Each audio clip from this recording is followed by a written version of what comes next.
Ô, Guilherme, eu pensando aí em alguma abertura de novo, você falou que aquele do episódio passado já tinha tal. Pô, eu pensei em uma nova, não sei o que você acha aí, meu. Posso fazer Tá, aí? vamos testar, manda aí, vamos ver qual é. Então, tipo assim, ó, é lógico, eu acabei de inventar esse negócio, tá ligado? Então pode ser que não esteja legal ainda, seja bom e tal, mas posso fazer aí pra ver se fica bom? Pode, vamos testar. Se não for da hora, a gente já corta, mano. Então demorou, é assim, ó. Achou que não ia ter podcast? Achou errado, otário. O que você achou, cara? Poxa, cara, é bem da hora mesmo, mas, pô, acho que já tem uns caras fazendo um negócio desse aí.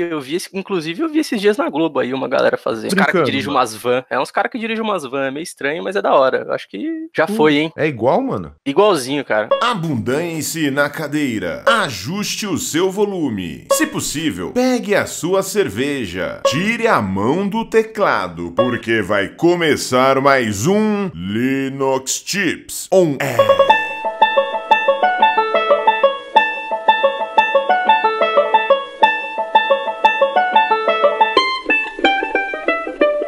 E aí, senhores, tudo tranquilo? Vamos lá começar mais um podcast Linux Chips On Air. Eu sou o Jefferson Fernando. Salve, eu sou o Guilherme Calcetti. E hoje o assunto é sobre o que, seu Guilherme? Hoje o assunto é sobre trabalhar como desenvolvedor. É isso aí, seguindo a nossa série de como é. Já tivemos como é trabalhar como sysadmin, trabalhar remoto. Tivemos também como trabalhar no exterior, ou seja, seguindo a série hoje, como é trabalhar como dev, como desenvolvedor nesse mundinho de ai meu Deus. E hoje nós temos convidados super especiais, não é não, seu Guilherme? Ah, temos sim, hoje tem uma galera bem da hora aí. Hoje a gente tem uma figurinha repetida, o Bruno Rocha, tem o Rodrigo Pokémon. Sensacional, olha só, estrela aí das comunidades, né? O senhor Bruno que aí organiza várias comunidades Python. O cara é vegano, super ativista, sensacional. E também o nosso Rodrigo Pokémon, né? O cara lá do Wemaster, sensacional, que toca diversos eventos aí, como o Wintercon e outros mais lá da Wemaster, né? São duas figurinhas que com certeza irão agregar muito valor a esse camarote para que nós possamos falar sobre como é trabalhar como dev. E nesse final de ano irão acontecer diversos eventos fodas, hein? Vai acontecer diversos. Fala o primeiro aí, seu Guilherme. Ah, exatamente, Sr. Jefferson. Agora, dia 7 de novembro, vai ter o primeiro meetup AWS DevOps Brasil. O pessoal da Stabilize ainda entrou em contato com a gente, falou que vão ser 24 eventos ao redor do Brasil, sendo que 12 vão ser em São Paulo, cara. Vai ser bem legal. 7 de novembro aí. Olha só, 7 de novembro então é o primeiro meetup que vai acontecer onde? No Guia Bolso aí em Pinheiros, não é? Exatamente, Guia Bolso. Olha só, em Pinheiros, saindo do Meetup, tem diversas cervejarias foda aí, ó, Perro Libre, que é sensacional, tem quem mais aí, o Amber, tem diversas cervejarias, então você pode ir no evento lá conhecer muito sobre a AWS DevOps e também depois tomar uma cervejinha aqui, ó, né?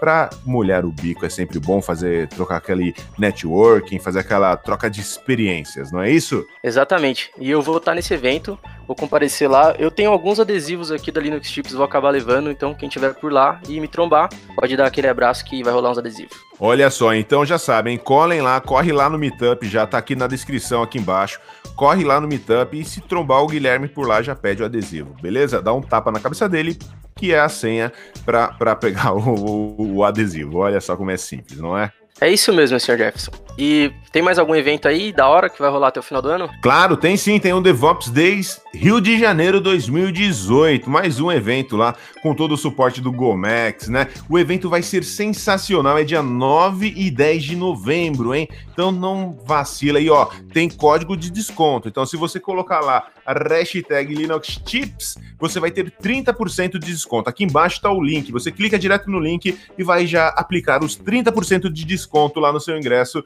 para o DevOps Days Rio de Janeiro 2018. Então não vacila, evento foda para você aprender muito sobre cultura DevOps, para aprender sobre ferramentas e fazer também aquele network lá na cidade maravilhosa no Rio de Janeiro, certo? E ainda tem mais um evento super importante também que vai acontecer aí nesse mundinho de ai meu Deus dos containers, que é a DockerCon Barcelona 2018. É isso mesmo, vai ter a edição 2018 da DockerCon aqui na Europa, aqui em Barcelona. Vai ser entre o dia 2 e 5 de dezembro. Então dia 2, 3, 4 e 5 de dezembro lá em Barcelona. E você também tem código de desconto. Então se você colocar lá o Linux Tips 20, você vai ter 20% 10% de desconto para pegar o seu ingresso lá para a DockerCon. Então já sabe, vai lá convencer o seu chefe lá na empresa, entra lá no site da DockerCon, que tem até um guia de como convencer o seu chefe, né, para que ele patrocine a sua ida para a DockerCon. Mano, é sensacional o evento, muita coisa interessante, você vai aprender e fazer também mais uma vez aquele network e agora na gringa. Então, DockerCon 2018 em Barcelona, código de desconto Linux Chips 20 e também o DevOps Days RJ, né, Rio de Janeiro, também com código de desconto. Os links aí com a descrição e tudo mais dos eventos estão aqui embaixo na descrição do vídeo. Tanto o Meetup AWS DevOps Brasil, como também o DevOps Days Rio e também a DockerCon 2018. Olha, super eventos, bastante coisa aí pro final do ano, né não, Guilherme? Caraca, bastante coisa, hein? E Linux Chips aí atingindo os eventos até internacionais. Acho isso bem sensacional, cara. É isso aí, eu vou colar lá, hein, na DockerCon 2018, então se você for colar, dá um toque, além de usar o código de desconto, dá um toque aí pra gente tomar umas brejas lá em terras espanholas, certo? Agora, chega de falatório um pouco sobre o evento e vamos lá falar que tem os apoiadores aqui do canal. Quais são os apoiadores, seu Guilherme Calcetti? É isso aí, vamos parar de enrolação, vamos agradecer aqui esses apoiadores que são sensacionais, estão com a gente aí desde o começo do projeto do podcast. Em primeiro lugar, temos a Stabilis. É isso aí, o pessoal da Stabilis aí sempre fortalecendo os eventos da Linux Chips e o canal, e os caras são especialistas aí. Se você tá precisando saber sobre DevOps, fazer treinamento da Xen DevOps, agora os caras fazem até do Master, é sensacional. Cola lá no site, tem diversos eventos e veja lá qual que é a grade aí, o calendário, né, dos treinamentos. Colhem lá nas redes sociais, tá aqui na descrição também do vídeo. Temos também a JLCP, do nosso amigão Jorge Pretel, né não, o senhor Guilherme? Exatamente, essa empresa aí do nosso amigo Jorge Petrel é uma grande empresa de consultoria na parte de monitoramento, mano. Os caras fazem tudo com monitoramento, os caras são parceiros das ABICS lá, meu, é show de bola. Os caras são fodas, parceiro das ABICS, hein? Não é pra qualquer um não, hein? Puta que eu pariu. E temos também a galera da Agility Networks, né? Se você precisa aí trazer agilidade pro seu dia a dia, pro desenvolvimento de software, aprender sobre práticas DevOps na prática mesmo, em company, é sensacional. Contem sempre com a galera da Agility Networks. Você quer agilidade, é com os caras, ok? E um abraço pra galera lá da Agility, hein? A Merely, o Márcio, um abração pra vocês aí. Vamos tomar uma breja uma hora dessa aí, colando aí no Brasil. Vamos marcar tomar numa breja, certo? Então são esses os nossos apoiadores, olha só, Agility Network, JLCP e também a Stabilis, certo? Agora vamos para os recadinhos. Cara, gostei desse bordão aí, vamos lá, hein? Isso mesmo, Sr. Jefferson. Hoje eu quero agradecer especialmente ao Henrique Serratti aí, o brother que me indicou esse fone de ouvido que eu estou usando, o meu headsetzinho para dar uma melhorada no áudio, foi indicação dele. Muito obrigado, Henrique, valeu. E também agradecer toda essa galera aí que tá acompanhando a gente, tá ouvindo, tá compartilhando e tá dando dicas, sugestões e tudo mais. Agora chega de falatório e vamos lá conversar com essa galerinha para saber como é essa vida de dev, como é trabalhar com dev, certo, Guilherme? Chama a vinheta aí e vamos para lá, chega de falar, né? Tá louco. Roda a vinheta. Vai! Então é isso aí, vamos lá começar a bagaça e hoje vai ser divertido, hein? Hoje o tema, qual que é, seu Guilherme Calcetti? Hoje a gente vai falar um pouquinho sobre como é trabalhar nessa área de desenvolvimento, que é uma área que está crescendo muito e está englobando muitas coisas. É isso aí, então aquela história, né? O podcast teve como é trabalhar remoto, né, de home office, como é que é trabalhar como sysadmin, e agora nós temos aí como é trabalhar como dev, né? E para isso nós trouxemos aí somente, mano, celebridades aí da interwebs, do mundo do desenvolvimento aí. Apresente as nossas figuras, os nossos convidados de hoje, seu Guilherme. Exatamente, hoje só aquela galera zica do bagulho. Primeiramente a gente tem o Bruno Rocha aí, figurinha repetida. Se apresente aí, Bruno Rocha. E aí, pessoal, é um prazer estar de novo aqui no podcast. Como eu já falei, é um convite aí irrecusável, o trabalho de vocês é sensacional. E eu sou Bruno Rocha, sou programador e engenheiro de qualidade na Red Hat. E vamos aí, vamos falar como é essa vida louca aí de dev. Show de bola aí, ó, só elite aí. Segundo tem o Rodrigo Pokémon. Fala aí, pessoal. Você já falou bastante bem meu nome, Rodrigo Pokémon. Acho que ninguém começa, nem lembra, na verdade, que eu sou Rodrigo, né? Mas Pokémon, acho que o pessoal tá aí. E hoje eu sou community manager no eMasters. E codo desde pequeno, cara, então estamos aí para falar um pouquinho sobre como que é a brincadeira de codar. Da hora, da hora. Muito bem, então, olha só, somente celebridades. Mano, os talks mais foda que eu já vi é desses dois rapazes aí, seja do Bruno, sensacional, já vi alguns, na verdade, e do Pokémon também. Mano, me acabo de dar risada. O cara é muito engraçado e tem muitas histórias divertidinhas desse mundo de, ai meu Deus, aí do desenvolvimento, certo? Vamos começar então agora aqui a bagaça, né? Fazer as perguntinhas. Lembrando você que sempre você pode participar aí pelo Twitter com a hashtag LinuxTipsOnAir e fazer a sua pergunta. Cada episódio do podcast é um tema, né? Então fiquem atentos aí nas redes sociais. No Twitter, que é o BadTux_, e o seu, qual que é, seu Guilherme Calcetti? O meu é Twitter, @GCalcete. Maravilha, ainda pode fazer lá no Instagram também, tá aqui nos detalhes aqui embaixo do podcast, você pode conferir lá tanto as nossas redes sociais, a minha e do Guilherme, como também dos nossos convidados, certo? Primeira pergunta lá do nosso querido idolatrado Instagram. E vamos ver aqui, olha só, já é bem legal essa pergunta, hein? Já para começar, e eu sei que vocês aí se dedicam bastante à comunidade, então, pô, caiu como uma luva. O Alex LSSP, ele pergunta o seguinte: como é dividir o tempo entre a família e ainda ser um profissional de alta performance, e de alto desempenho, né? Estuda, trabalha, comunidade, etc. Quem quer responder aí primeiro? Quem quer levantar a mão primeiro aí para responder essa pergunta do nosso Alex? Eu acho que é importante a gente pensar em maneiras de organizar o tempo e separar o tempo corretamente aí para fazer tarefas fora da programação. Já tive fases aí que eu fiquei trabalhando que nem um louco, né? Que não fazia mais nada além de trabalhar e não tem jeito, isso acaba cobrando, né? O seu custo depois, seja na saúde ou nas relações sociais, familiares. Mas eu acho que o que a galera geralmente pensa, né, é que quem atua na comunidade, dá palestra, escreve livro e faz um monte de coisa, a galera tem uma visão, assim, de que essa pessoa produz, assim, é super produtiva e que é super rápido e que faz as coisas de um modo diferente. E isso é um pouco de mito, né?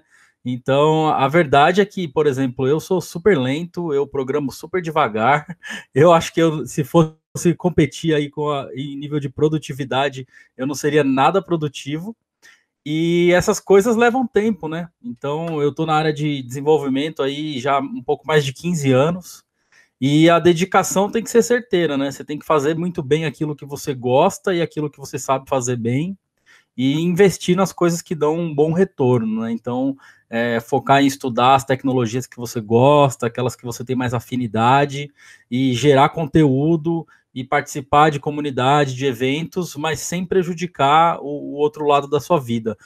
Não existe esse negócio do super-homem programador aí que consegue fazer tudo e dar conta de tudo. Isso aí é um mito, né? A gente está sempre com o tempo apertado e a gente também não é tão produtivo assim quanto a galera pensa, né? Então, basicamente, as coisas levam tempo, né? Se você começa hoje na área de desenvolvimento, para você ficar bom, se tornar um especialista, fazer a diferença na comunidade, talvez leve um pouco mais de tempo, e isso não é um problema, né? Tem que fazer cada coisa no seu tempo, devagar, sem ficar com vontade de fazer tudo ao mesmo tempo. Sensacional, aproveitando, né? Aquela história de aproveitar a viagem, né? E horas bunda, né? Eu acho que é fundamental. E você, senhor Pokémon, o que você acha dessa história aí? Cara, dividir as paradas é bem, na verdade, complicado para mim, porque na parte de dev, assim, desenvolvimento, eu ficava muito tempo focado em resolver o problema, então às vezes eu ia para casa pensando no problema, e é um pouco difícil, tipo, meio que desligar disso. Mas hoje em dia, depois de um tempo, eu acho que o Bruno falou muito bem, que tipo, com o tempo você começa a saber separar as coisas melhor. Então, quando eu era mais novo, codando, eu era muito disso, de querer resolver, aí não importa a hora que for, levava coisa para casa e ia fazer. Aí depois, quando você fica um pouco mais, vamos falar assim, calejado, você começa a perceber que é bom fazer isso, só que aí você começa a influenciar outras coisas na sua vida, né? Tipo, hoje em dia eu sou casado e tudo mais, então fazer isso toda hora não é a melhor coisa. Mas ainda falo para vocês que ainda mexo bastante com dev mesmo estando em casa. Mas a questão que o Bruno falou também, que é muito importante, que é saber dividir seu tempo, né? Então você coloca um tempo até que você pode fazer, tipo, sei lá, eu trabalho de 8 até as 5, e daí eu chego em casa às 7. Das 7 até 9 você estuda, sei lá, e usa esse tempo para a comunidade. Depois das 9 você meio que apaga isso e faça a sua vida, né? Viva a sua vida, vá sair com seus amigos, vai estudar outras coisas, vai ficar com sua esposa, com seu namorado, ou com seu esposo, seu namorado que seja, vai fazer outras coisas da sua vida.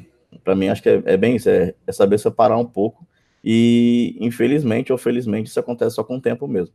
Acho que a gente fica muito querendo na ânsia de resolver as coisas quando você está mais no começo da carreira, né? E hoje vocês são regrados com isso? Curiosidade até, interrompendo para o Guilherme que vai fazer a próxima, mas vocês conseguem meio que equilibrar isso? Eu até perguntei no podcast passado, acho que o Bruno, tipo, tirar o chapéuzinho, ó, agora o Pokémon tá aqui trampando pela eMasters, tá resolvendo as buchas do dia a dia, daí chega em casa, vai mexer para a comunidade, que, pô, a comunidade é a própria eMasters também, e junto com os outros, o PHP, manja, o Bruno é a mesma coisa com o Python. Vocês conseguem separar bem esse tempo aí de tipo, pô, agora não, agora eu vou em casa aqui, eu vou ver vídeo no YouTube, eu vou fazer qualquer coisa mais para relaxar, não vou trabalhar, não vou nem ver vídeo da comunidade, nada, quero relaxar. Vocês conseguem separar bem isso hoje? Olha, eu consigo separar, mas eu não tenho aquela questão, aquela regra, assim, sabe? Aquela coisa muito xiita, assim, de regra que, sei lá, eu tenho horário para começar e horário para terminar. Isso eu não consigo ter. Eu não tenho horário para começar o trabalho nem para terminar. Tem dia que eu começo mais cedo, termino mais cedo. Tem dia que eu começo mais tarde e vou até mais tarde. Mas eu tento manter um máximo, né, de tempo que eu vou ficar trabalhando. E é meio complicado porque às vezes se misturam atividades de trabalho, atividades de estudo, atividade de comunidade, tudo no mesmo bolo, né? Então, durante o horário de trabalho, às vezes você está resolvendo um código, você está rodando alguma coisa, e ao mesmo tempo você está ali conversando, tentando ajustar um meetup, fazer alguma coisa para a comunidade, ou escrevendo um artigo para você publicar aí num blog ou em algum outro canal aí da comunidade. Então, as coisas meio que se misturam, mas eu tento manter na minha cabeça, olha, hoje eu produzi bastante aqui no trabalho, tantas horas, então eu vou dedicar mais algumas horas a isso e tem uma hora que eu paro, né? Geralmente eu costumo dar aquela parada a hora que a cabeça começa a dar o sinal, né? Fala assim, olha, agora você tá realmente na hora de parar e de fazer outra coisa, mas é realmente complicado. Às vezes a gente não percebe que tá na hora de parar. Esse seu controle é mais mental, então, é uma coisa mais sua, que você vai controlando ali, fazendo no seu dia a dia, vendo como é que rodou a semana. Você não usa nenhuma feature para fazer isso, Não, eu até comentei no outro podcast que eu participei aqui com vocês que hoje eu utilizo um to-do list, né, que eu já tentei fazer de várias maneiras, mas o que acaba funcionando no fim das contas é ou um papel ou um bloco de texto bem basicão aqui no terminal, né. Então eu sempre, de manhã, minha primeira tarefa é olhar para to-do list e ver as coisas que eu tenho que fazer naquele dia. Se eu vejo que tem muita coisa e eu não vou dar conta naquele dia, eu dou uma priorizada, né, tento atacar as primeiras da lista e deixo o restante para resolver no outro dia de manhã. E aí é meio mental, assim, o controle. Eu não tenho muito controle de hora também. Eu trabalho, resolvo as coisas. A hora que eu vejo que a mente já está cansada, eu dou uma parada, faço outras coisas. Como eu trabalho em casa, né, trabalho de home office, eu acabo parando para ir cozinhar na hora do almoço, né? Então, eu tô aqui trabalhando, resolvo várias coisas, paro, aí vou lá, fico uma hora e meia cozinhando, almoçando, depois eu volto, trabalho mais. Então, é um controle mental, mas eu tento manter, assim, um limite onde eu possa fazer trabalho, comunidade e as questões da minha casa e da família, assim, tentar fazer um mix, né? Tem dias que eu vou trabalhar mais e tem dias que eu vou trabalhar menos, então eu tento compensar. Se eu trabalhei muito em um dia, tento compensar em outro, né? Então, não tenho aquela coisa de horário, de seguir uma regra, que acho que é meio difícil até, né? Às vezes você acaba se limitando por horário e é comum, assim, a gente fazer essa questão da compensação, sabe? Tipo, se essa semana eu trabalhei muito, a semana que vem eu vou pegar um pouco mais leve para compensar, né? E aí, às vezes, acaba sendo bom também. Com você também, ou Pokémon? Já tá de boa assim? Já consegue... Nem fodendo. Na verdade, cara, é bem complicado. Eu tenho que agradecer sempre a minha esposa, porque ela é muito, vamos falar assim, cara, ela é muito tudo, cara, porque para eu separar é muito complicado. Por quê? Porque, como você falou, a eMaster é uma comunidade, eu tenho que cuidar também do PHPSP, tanto de Campinas e também alguns eventos que a gente faz lá em São Paulo. Fora isso, tem vários eventos, meetups que eu também organizo, ou então eu estou envolvido com divulgação e tudo mais. Então, essa parte de comunidade para mim é muito embaçada. E às vezes, por exemplo, eu mando uma mensagem para um palestrante 4 da tarde e a pessoa só me responde meia-noite. E às vezes é o único horário que ela tem para falar, entendeu? Então eu tenho que chegar na pessoa e falar com ela meia-noite, infelizmente, porque às vezes é o único tempo que ela tem e às vezes eu não posso deixar passar aquela oportunidade, sabe? Daí é bem complicado. Eu também tenho essa ideia do Bruno de fazer coisa mental, mas o que tá me ajudando agora um pouco é que eu comecei a fazer atividades tipo, de tempo limitado. Por exemplo, eu estou indo para academia, então eu tenho mais ou menos os horários de ir para academia. Então, nesse horário da academia, aí eu dou um out completamente em trabalho e tudo mais, faço academia, aí quando eu saio de lá, aí já volta toda a parada. Então, tipo, eu não tenho controle, eu tento fazer o controle, tipo, separar, mas é mais assim, deitei na cama, aí meio que acabou. Quando eu deito na cama, aí meio que, né? Porque tem, como eu falei pra você, tem casos absurdos, mas aí é meio que acabou o dia por ali. Tem que deixar o celular bem longe, né? Mas eu fico imaginando, tipo, época de evento, pré-evento, né? Pra se desconectar é um inferno, né? Tipo, Intercom, por exemplo. O evento... Não, é complicado. É complicado porque, como eu te falei, tipo, às vezes tem pessoas que não são do país, entendeu? Aí tem questão do fuso horário. Aí tem as pessoas que, tipo, trabalham também, como o Bruno, que tipo, trabalha em horários alternativos ou de home office. Então, a gente tem horários alternativos para responder. Então, sim, é bem complicado quando acontece isso. Mas, no geral, a gente tenta fazer aí uma parada. Aí, tipo, falo assim pra você, ó, depois de 1 da manhã, talvez eu tô de boa. Então, tem de 1 até as 6, vamos falar assim, que é o horário que eu acordo. Então, de 1 até as 6 eu tô bem off. Aí, de 6 até as 8, que é a hora que eu tô no fretado, mais ou menos, eu tô em stand-by, porque geralmente eu vou dormindo, então tem o tempo de stand-by. Aí, das 8h30 até às 5 eu tô full.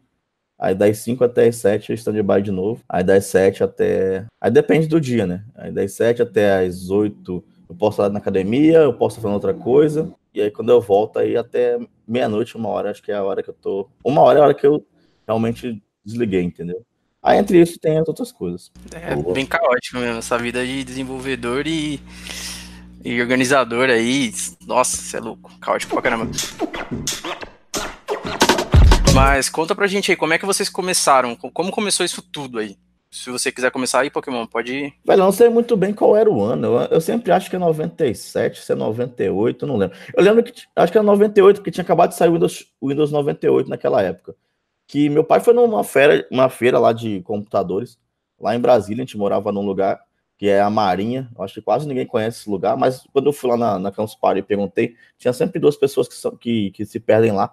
É um lugar tão bizarro, cara, pra tu ter ideia, que nem o bonequinho do Google, você consegue colocar ele lá em cima do map, saca? Ele não pode entrar porque é uma área militar lá de Brasília. Caramba! E daí meu pai falou, vou comprar aqui um negócio pra você e tal, você gosta desses negócios diferentes. Eu era um maluco que jogava muito videogame, tinha o meu Master System 2 lá, loucamente ficava jogando. E ele falou, isso aqui eu acho que você vai gostar, que é um negócio de computador. Aí levou a gente na feira, eu fiquei alucinado. Eu fiz um curso lá de, tipo, Word, Excel e essas coisas, quando eu era bem pequeno, devia ter, sei lá, uns 7, 8 anos. Eu fiz esse curso e, tipo, eu era muito avançado pra época nisso, entendeu? Eu já tinha visto o computador, mas nunca tinha mexido. E, tipo, era muito melhor do que as pessoas mais adultas que estavam fazendo, saca? Eu falei, pô, isso aí eu tenho futuro nisso aí. E daí, antes de comprar o computador, tinha aquelas revistas que ensinavam programação, sabe? Tipo, várias linguagens e tal. Eu comprei uma revista que era de Delphi 2, cara. Eu lembro que vinha nessa revista Delphi 2. E assim que meu pai comprou o computador, eu fui ver como é que funcionava esse negócio, né? Então eu fiquei muito tempo com aquela revista lá, o Delphi 2, aprendi o que era label, o que era button, o que era a questão lá não era até objeto, né? Mas do clique e arrasta objeto do Delphi. Fiquei ali um tempo, não entendia nada, não evoluía, só fiz o que estava ali naquela revista. E daí, o problema é que a gente tinha o seguinte, quando eu morava, o telefone lá de casa era por ramal. Então não tinha nem como entrar na internet, a internet grátis estava começando naquela época. E eu fiquei um tempo até liberarem a linha para cada lugar, para cada casa, né? E aí mudou a minha vida, porque quando eu entrei na internet, eu fui criar o meu nick, e é por isso que vem o Pokémon. Muitas pessoas não sabem, mas assim que liberou a IG lá, depois que a gente teve essa questão da linha, que era ramal e virou linha única para cada casa, eu fui criar meu e-mail, né? Tentei Rodrigo Cardoso, já tinha, né? Rodrigo Cardoso @ig já tinha, Rodrigo já tinha. Meu irmão é Alex, eu tentei Rodrigo Kid, que eu jogava muito Master System, também já tinha. Gostosão da Galáxia já tinha. Eu falei, vou criar uma porcaria do nick. Como que é? Gostosão da Galáxia também já tinha. Porra, mas você usa esse nick em algum lugar hoje? Caramba. Eu não consegui cadastrar esse e-mail. Eu falei, vou criar um e-mail que nenhum retardado vai copiar. Aí eu gostava de Pokémon. E eu morava na Marinha. Daí ficou Pokémon Marinha. E é por isso que veio o Pokémon, entendeu? Porque, tipo, eu tinha que cadastrar um e-mail e não tinha nada disponível. E aí, tipo, tanto que eu tenho Pokémon Marinha até hoje. O pessoal de Magic, por exemplo, que joga Magic, me conhece por Pokémon Marinha. Por causa dessa época aí desse e-mail. Eu tenho até hoje um Pokémon Marinha, que é o Pokémon Marinha@hotmail.com. Ainda uso esse nick. E aí foi nisso, cara. Na hora que eu entrei na internet, que eu criei lá o Pokémon Marinha, eu falei, cara, eu vou fazer uma coisa muito louca. Porque isso aqui não deve ser difícil de fazer. E eu vi os sites muito simples, saca? O site da IG, site da Ball, site dos As. Era uma parada que, tipo assim, era muito conteúdo, mas falei, não é uma parada tão difícil. Eu comecei a estudar o que era HTML. Aí fui mexer em HTML, depois aprendi que era CGI, cara. A gente fazia validação de formulário em CGI, né? Depois, um pouquinho, eu fui ver o que eu posso fazer para interagir. Ah, tem ASP, tem PHP. E aí, por isso que eu trabalho muito com PHP hoje, por causa disso. Quando eu comecei, era isso que tinha disponível. Era as tecnologias que você podia pesquisar em qualquer lugar e achava. Eu dava no KD lá, onde é que eu vou pesquisar? Ah, quero fazer um livro de visitas, um contador de páginas, que eram as coisas mais maravilhosas que tinha na internet naquela época. Então, vamos fazer. Faz em quê? Faz em ASP, faz em PHP. Aí você tinha bloco de notas, você tinha front page, você tinha, tipo, umas paradas bem poucas coisas, poucas ferramentas para a internet, entendeu? E depois você começa a descobrir que existem hospedagem grátis. E aí tinha XPG, HPG, Geocities, você tinha miarroba.com, você tinha mais o que? XPG, HPG, você tinha Villabol, você tinha... Cada um desses IG tinha o seu próprio montador de site. E aí eu fui chutando um pouco de cada, e aí eu comecei assim. Tipo, você vai contando, o que vem na minha cabeça é que você era tipo um hacker mesmo, assim, digamos, de conhecimento. Você viu um negócio ali, um site, começou a destruir o negócio, aprender como é que funcionava o HTML e, putz, foi subindo, numa época que a informação já não era tão fácil assim, né? Não, é porque a gente não tinha nada. O pessoal hoje em dia é muito acostumado em ter tudo na mão, sabe? Você entra no Google, pesquisa qualquer coisa, tipo, tá tudo lá. Nossa época não existia isso. Primeiro que não existia Google. Segundo, porque o KD, ele não tinha um algoritmo tão esperto para trazer o conteúdo realmente relevante, saca? Então era um crawler muito absurdo que saía crawleando tudo e tentava achar alguma coisa decente. E era complicado, sabe? Mas você tinha, por exemplo, uma ferramenta que as pessoas hoje desprezam, que eles usam o Slack como, na verdade, se fosse isso, né? A gente tinha o Mirk, cara, que pra mim, eu acho que era o divisor de água. O IRC, velho, eu comentei em algum dos podcasts, era o meu Google da época, cara. Eu entrava, tipo, em meia dúzia de canais e lá eu fazia festa. Bom, pra mim até hoje, né? A gente, na Red Hat, todo mundo usa o IRC até hoje, é o canal oficial da empresa. Mesmo antes de eu entrar na empresa, já usava, geral, assim, comunidade Python. A gente, tipo, o IRC, tô sempre lá, tô sempre online, um monte de canal, até hoje. Não, E aí o pessoal fala de briga, de treta, por exemplo, de comunidade, cara. Treta de comunidade não existe, cara. A treta era a treta de Mirk, de a gente derrubar servidor dos outros. Isso que era a treta de verdade. No Brasil você tinha três grandes redes, né? Na verdade eram duas, né? Que era a Rede Brasil e a Brasnet. E daí, tipo, a treta era instaurada. Tinha dia que uma tava on, tinha dia que a outra tava down. E aí isso, assim, era a treta de comunidade. Na época tinha ainda as brigas entre distribuições Linux, cara. Eu lembro que tinha a galera do Slack e a galera do Debian, os caras quase se arrebentavam aí. E você, como começou, Brunão? Bom, a minha história é meio parecida, assim, com algumas diferenças, mas foi mais ou menos na mesma época. Eu tinha uns 12 anos, foi lá em 95.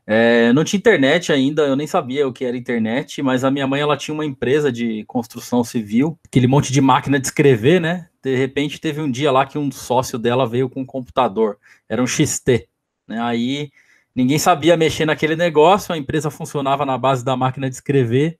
Eu sentei na frente do negócio lá com 12 anos e fiquei fuçando, mexendo, põe disquete, tira disquete, aqueles disquete grandão de 5 1/4. E foi assim, aí eu comecei a fuçar no MS-DOS, pegar umas apostilas e ficar testando e vendo como é que funcionava aquele negócio ali, até que um dia eu fui numa banca de jornal, encontrei uma revista de Lotus 123 que vinha com disquete. Aí pronto, aí que eu comecei a fuçar, né? Cheguei lá, era tipo um Excel, né? O Lotus.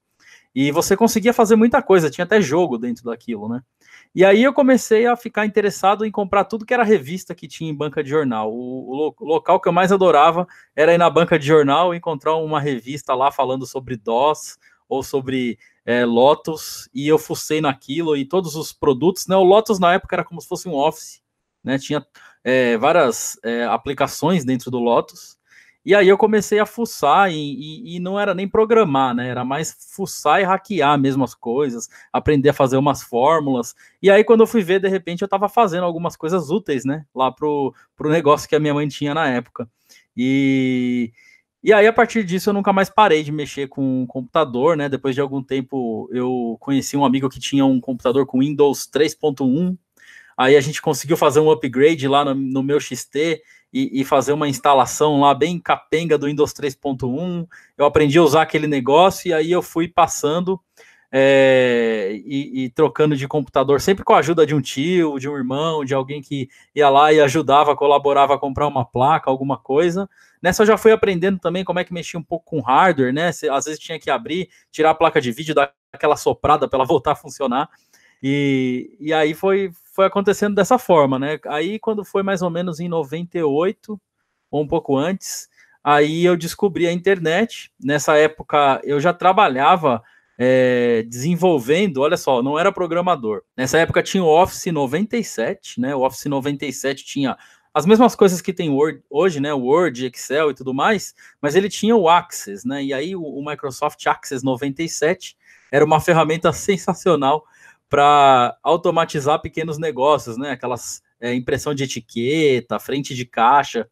E aí eu aprendi a programar aquele negócio. Você criava uns formulários, aí você clicava num botão, fazia uma macro, né?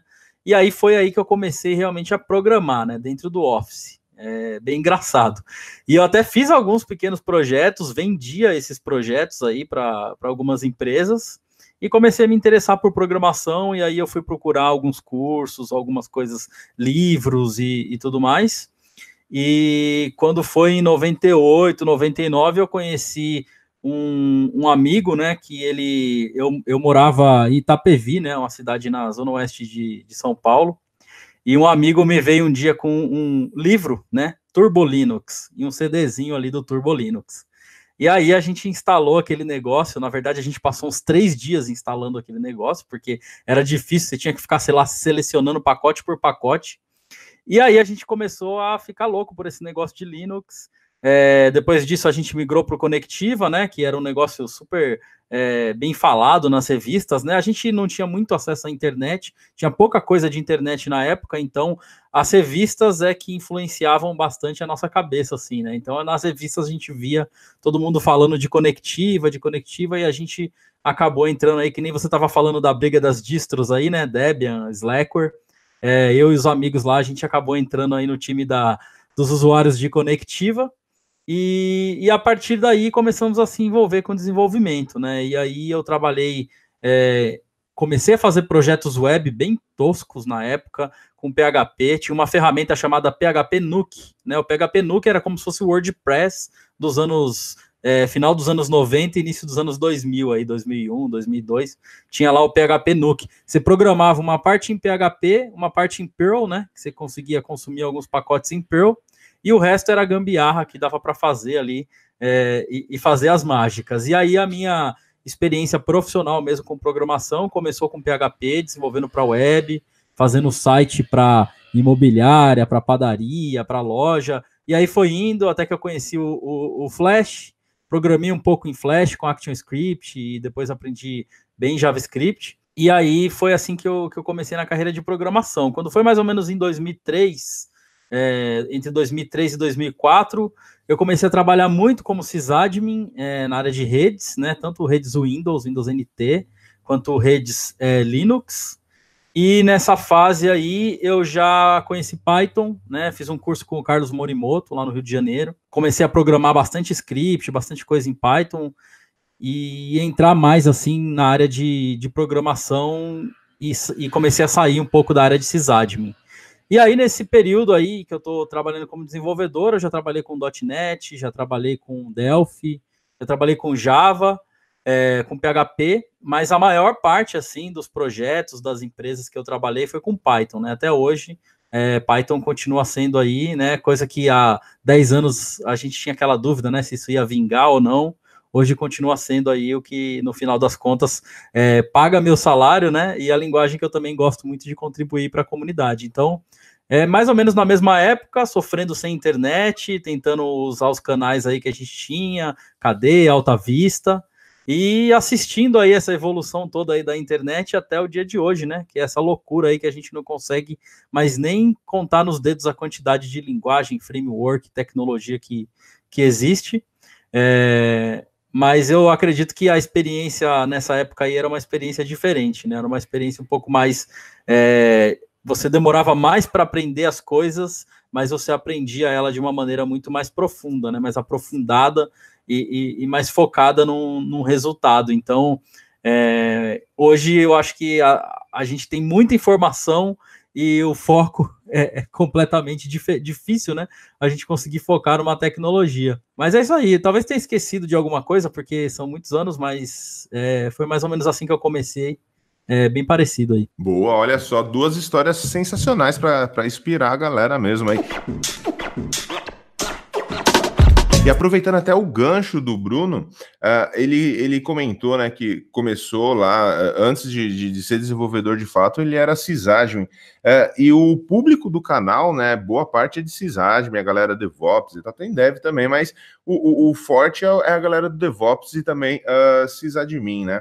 E aí tem 2 perguntas que chegaram também pelo Instagram, que eu acho que dá para puxar o gancho agora. Ó. Uma é do Wilson Serra 08, eu acredito, alguma coisa assim, uma sopa de letrinha, e ele pergunta o seguinte, ó, qual linguagem você recomenda para um administrador de rede? Ele disse que está estudando Python agora. E o outro é o Marcos G. Ferreira. Sou engenheiro de redes e escrevo alguns scripts Python. Como praticar mais... mesmo não sendo da área, né? Então ele tem a atividade dele lá, eu acho que consome o dia inteiro dele a parte de engenharia de redes, e ele queria saber como praticar mais. E também aproveitando lá do Wilson, que eu acredito que é o nome dele, qual que é a linguagem que você recomenda aí, tanto o Pokémon ou o Bruno aí, o que vocês recomendam para o Wilson e o que vocês recomendariam para que o Marcos possa praticar mais aí as habilidades dele em desenvolvimento de software ou melhorar os skills dele em Python? Bom, eu acredito que para quem trabalha na área de sysadmin, administração de redes, DevOps, né, um ambiente com cultura de DevOps e tudo mais, é inegável, né? Você pode olhar qualquer pesquisa aí hoje em dia, você vai ver que Python é uma das linguagens mais utilizadas para a área de DevOps. As ferramentas que tem hoje de automação, tem muita coisa escrita em Python, né? Que você consegue scriptar em Python para fazer orquestração. Mas a gente também não pode deixar de lado Bash, né? Bash Script, que é uma linguagem super poderosa e super difícil também, e JavaScript, né? Então, na minha opinião, um sysadmin que quer utilizar mais de programação e fazer infraestrutura como código, eu acho que essas 3 linguagens são obrigatórias: Python, Bash, né, o shell script purão, e JavaScript. Aí, a partir disso, as outras linguagens acho que são mais de gosto ou de nicho. De repente, se a pessoa trabalha num ambiente para web e que tem mais, sei lá, Ruby sendo usado, aí acho que o contexto vai acabar levando para Ruby. Se tem mais PHP, o contexto vai te levar mais para o PHP. Mas como um sysadmin, acho que essas 3 aí são essenciais. Boa. E Pokémon, o que você recomenda para ele aí, para ele treinar mais essas habilidades aí? O cara é um sysadmin lá no dia a dia. O que poderia ajudá-lo assim para desenrolar melhor aí as habilidades dele como dev? Sobre esse tech, concordo muito com o Bruno. Acho que ele colocou as 3 linguagens ali muito, muito bem. Eu passei por isso faz uns 5 anos que eu também virei um pouco sysadmin onde eu trabalhava, né? Eu sempre mexi muito com Windows e tudo mais.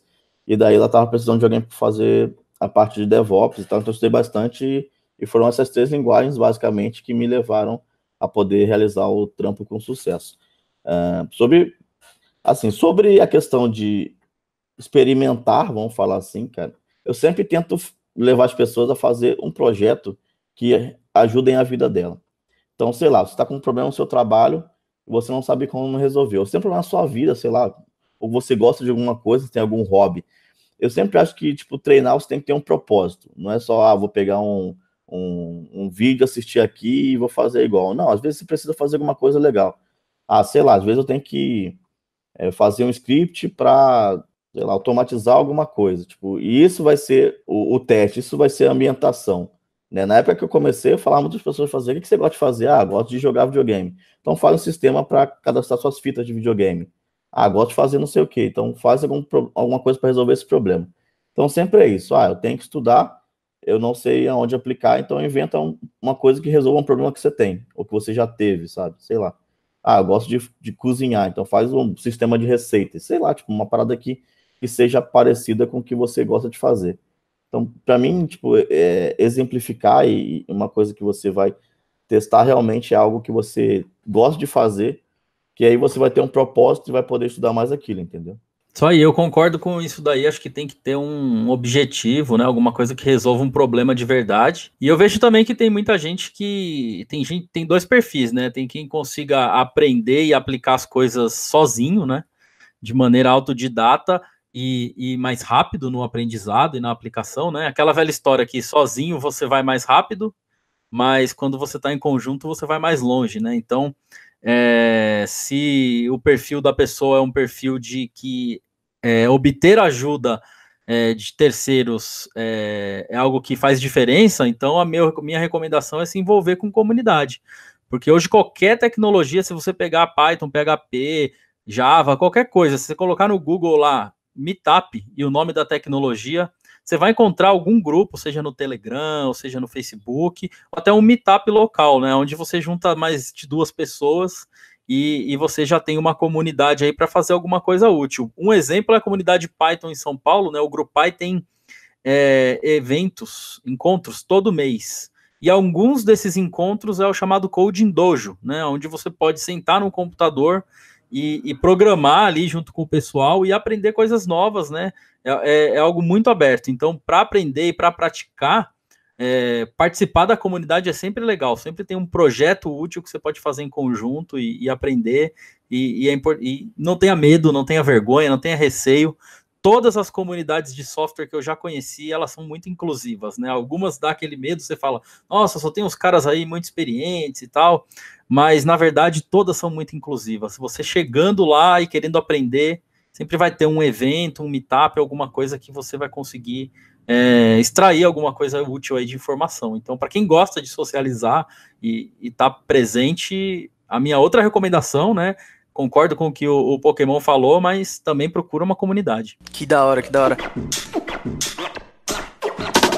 Já aproveitando e falando de comunidade, como vocês entraram nesse meio? Porque hoje vocês se dedicam à comunidade? Eu vou falar um pouco, tipo, como eu falei para vocês, minhas primeiras comunidades eram no Mirk, né? Então eu já venho de comunidades desde a época do Mirk, a gente fazia comunidade de várias paradas lá, desde questão da comunidade do pessoal que estudava na mesma escola. E daí, como eu joguei muito, então eu participei de várias comunidades, de Tibia, por exemplo. O motivo de eu ter vindo para Campinas é a mistura de várias comunidades que eu participava, né? A primeira empresa que eu trabalhei aqui em Campinas, o dono era um cara que era da mesma guilda minha do Tibia. Ele falou, quando você parar de estudar, quando você quiser parar de estudar, você vem para Campinas aqui que a gente te ajeita alguma coisa. E também um amigo meu de pôquer, que é outra comunidade que eu recomendo bastante para quem joga pôquer, obviamente. Que outra parada, tipo, o pessoal ganha dinheiro pra caramba e é um pessoal totalmente amistoso, totalmente humilde, sabe? E aí um desses amigos, ele tava vindo fazer estágio na Motorola e falou, tem Campinas lá, cara, tem internet de 15 megas. Eu tava lá em Seropédica, cara, no interior do Rio, internet a rádio, 500 kbps. O cara falou para mim, tem 15 megas. Eu falei, vou embora. Vou sair daqui, já tinha acabado de estudar, já tinha acabado as paradas. Falei, vou embora. E aí, tipo, essas paradas meio que me envolveram. Aí, na questão de programação, na época que eu vim para Campinas, eu comecei realmente, de fato, a ganhar dinheiro com programação. Porque eu sempre programei, eu fazia muita parada, mas eu ganhava aquilo. Era freela, ou era estágio da faculdade. Eu programava mais por brincadeira. E aqui eu falei, se eu participo de comunidade de tudo, eu também tenho que fazer a comunidade do que eu trabalho, do que eu ganho dinheiro. Por quê? Porque as pessoas crescem quando estão em comunidade. As pessoas, tipo, elas dão um up muito grande na carreira. Eu acho que o que o Bruno falou foi muito bem colocado. A comunidade seria essencial, na verdade. Não acho nem que as pessoas têm que ter skill social. Não, a pessoa tem que ir, porque a época que a gente achava que ficava num quarto escuro codando, já passou há muito tempo. Hoje em dia, a parte mais primordial na sua carreira como desenvolvedor é skill social, é skill humana, porque tecnologia você aprende, você pode aprender hoje uma linguagem e amanhã você vai trocar porque tu já sabe a ideia da linguagem. Skill social é uma parada que você só aprende tipo, no hardcore mesmo. Às vezes você não vai nem poder ter um skill que você queira, entendeu? Não são tão treináveis como técnica. Então eu acho que skill social é algo fundamental agora e a comunidade dá muito isso, sabe? E isso que o Brunão falou também, a questão de acolhimento, todas as comunidades de tecnologia em geral são bem acolhedoras. Mas aí aqui em Campinas, né, a gente já tinha um PHPSP lá em São Paulo, e isso era, acho que era 2011 para 2012, e a gente queria fazer uma coisa aqui, local, para Campinas. Então a gente marcou um encontro num pub aqui, deixa eu nem lembro o nome do pub, mas era um bar aqui que tinha aqui em Campinas. A gente juntou, foram 3 pessoas no primeiro meetup. Foi o Gabriel Rodrigues Couto, que até hoje ele coordena o meetup com a gente, e foi o Clederson Bueno, que hoje em dia, ele é do Acre, morava em Campinas, hoje em dia ele está na Alemanha. E foi assim que a gente começou a comunidade aqui em Campinas. PHPSP Campinas nasceu disso. De um pub que a gente foi para falar um monte de besteira aí de PHP. Depois a gente tentou fazer um dojo aqui. O pessoal de Campinas é muito presencial, porque a gente tinha um dojo, tinha acho que umas 15 a 20 pessoas inscritas, foi uma pessoa, foi eu, Gabriel e mais um. Então, a comunidade aqui foi sempre bem participativa. Mas foi mais ou menos assim que eu comecei na comunidade. E depois que teve um PHP Conference lá em São Paulo, e aí, como a gente estava tocando aqui em Campinas, o Duodraco falou que não fazia sentido a gente fazer uma comunidade por cidade dentro do estado, que o PHPSP, a ideia era ser do estado todo de São Paulo. A gente acabou unindo forças e aí a gente fez meio que uma alocação do PHPSP aqui, com os mesmos princípios do PHPSP de São Paulo, e a gente participa hoje em dia dos dois, tanto de Campinas quanto de São Paulo. Brunão, e você, como que você se envolveu? Como que você se apaixonou pelas comunidades? Olha, a primeira comunidade que eu participei, assim, ao vivo mesmo, de ir participar, fazer parte dos eventos, ajudar a organizar e estar sempre presente, foi a comunidade Python. Isso tem um pouco mais de 10 anos, né? Eu acho que foi em 2007. Em 2007, eu fui num evento, fiquei sabendo na faculdade que ia ter um encontro de Python em São Paulo, na Livraria Cultura. Eu fui lá e aí eu não conhecia ninguém, cheguei, sentei no cantinho lá, e aí para palestrar tinha ninguém menos que o Luciano Ramalho, né? Na época eu nem sabia quem era o Luciano Ramalho, e aí aquele monte de conteúdo, as pessoas compartilhando as coisas assim de graça, né? Não era aquela coisa de curso que você tem que chegar lá e pagar uma nota para você ouvir o cara falar durante horas e tal. E aí eu comecei a achar aquilo sensacional e não parei de participar, né? Tipo, eu toda vez que tinha um evento de comunidade Python em São Paulo, eu tentava participar. Eu fiquei uns 3 ou 4 anos só indo para assistir mesmo, né, para ver as palestras, e aprendi muita coisa, conheci muita gente, até que eu comecei a participar, a palestrar, né, e isso, eu não vou me lembrar mais ou menos a data, mas foi mais ou menos em 2009, 2010, por aí. Eu comecei a perder um pouco do medo, da vergonha, né? Ir lá e submeter palestra, submeter atividade, me envolver na organização dos meetups. E a partir daí eu não parei mais, né? Então, eu sempre achei sensacional essa ideia de que o conhecimento, muito antes até de me transformar em um desenvolvedor, eu sempre achei que conhecimento não tem dono, né? O conhecimento é um bem social da humanidade, e isso não pode ser capitalizado de maneira alguma, né? Assim, a gente pode desenvolver produtos e coisas que obviamente dão lucro para empresas, mas o conhecimento em si, aquilo que a gente leva, que a gente aprende, para mim, eu tenho para mim que isso é um bem social, né? A gente nunca aprende sozinho, a gente desenvolve isso através do conhecimento de outros, né? Das redes e tudo mais. E quando eu encontrei isso na comunidade Python, eu me apaixonei mesmo, assim, eu pensei, nossa, isso aqui, e até hoje, assim, né, até hoje você vai em um evento dos que eu mais participo hoje, que são da comunidade Python e a comunidade de Rust, né, que está começando a surgir aqui em São Paulo também, você vê isso, as pessoas, cada vez que elas aprendem algo novo, né, ou seja, eu aprendi uma técnica nova, uma biblioteca nova, um jeito de fazer arquitetura diferente, a primeira coisa que a gente tem vontade de fazer é de compartilhar livremente, de graça, né, e ver as pessoas se interessando e fazendo pergunta e criticando, ou seja, isso faz a gente ter certeza de que a gente aprendeu ou não, ou a gente ter mais dúvidas. Ou seja, o fato de participar da comunidade te faz ajudar pessoas e aprender ao mesmo tempo. Então, essa coisa que nunca para, sabe?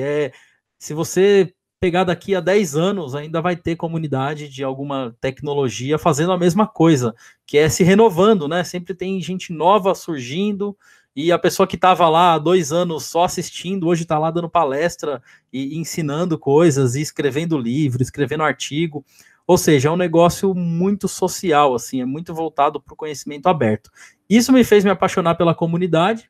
Eu não participei de muitas outras comunidades de software, né? Eu já participei de comunidades de outros temas diversos, mas de software, até hoje eu participei da comunidade Linux, a comunidade Python, e agora a gente está começando o grupo aqui de Rust em São Paulo, que também está seguindo o mesmo caminho. Uma comunidade aberta, inclusiva, com foco em ensinar as pessoas que são iniciantes, que estão interessadas, com maior diversidade possível, e, ao mesmo tempo, compartilhar o conteúdo de quem já tem experiência legal, né? Então, eu acho que é o que o Pokémon falou, é essencial mesmo, porque, além de você contribuir, você faz essa roda girar, né? Essa roda do conhecimento livre, e é isso. Sensacional, cara. Eu sou meio suspeito para falar de comunidade, porque, cara, eu não estaria trabalhando com o que eu tô hoje se não fosse comunidade. Na época, cara, quando eu comecei, eu tô com 34, com, sei lá, uns 15 anos, quando eu comecei a colar nos rolês de comunidade Linux, cara, eu não tinha dinheiro para pagar a passagem pro busão. Quanto mais um curso, cara. Se não fosse as comunidades, se não fosse, tipo, na época tinha um projeto software livre, tinha aqueles install fast ainda, né, que a galera levava o computador para instalar Linux, manja. Eu levei meu computador e instalei Linux no meio da festa. No próximo eu já tava lá, já instalando Linux pra galera que tava chegando, manja. E é do caralho mesmo. Comunidade, assim, para quem trabalha com tecnologia e é avessa a comunidade... cara, você vai ter sérios problemas para conseguir avançar, tanto na sua carreira, como também no relacionamento pessoal, que hoje é fundamental, que nem o Pokémon falou, que não existe mais aquela história de dev lá, né, que se enfia a comida por baixo da porta, não tem mais essa. Então, precisa ter, sim, aquele relacionamento interpessoal, você precisa conhecer outras pessoas e conhecer o que a galera tá fazendo, assim você conhece novas tecnologias e ainda aprende na faixa, no Vasco. Mas é fundamental fazer que nem os caras, retornar isso para a comunidade. Não vira somente você chupinhar a comunidade e aí já era, né? Não, tem que retornar. Você vê que a galera gasta um bom tempo com isso, né? Vamos lá para a próxima pergunta? Qual é o maior desafio no mundo do desenvolvimento ou para um dev que está começando agora? Então vamos imaginar assim, acabei de sair da faculdade, saí da faculdade, não, comecei a estudar para me tornar um desenvolvedor. Qual que é o maior desafio, assim, para eu que estou começando, assim, nesse mundinho de desenvolvimento? Cara, é difícil achar o maior, né? Porque são vários desafios que passam pela minha cabeça.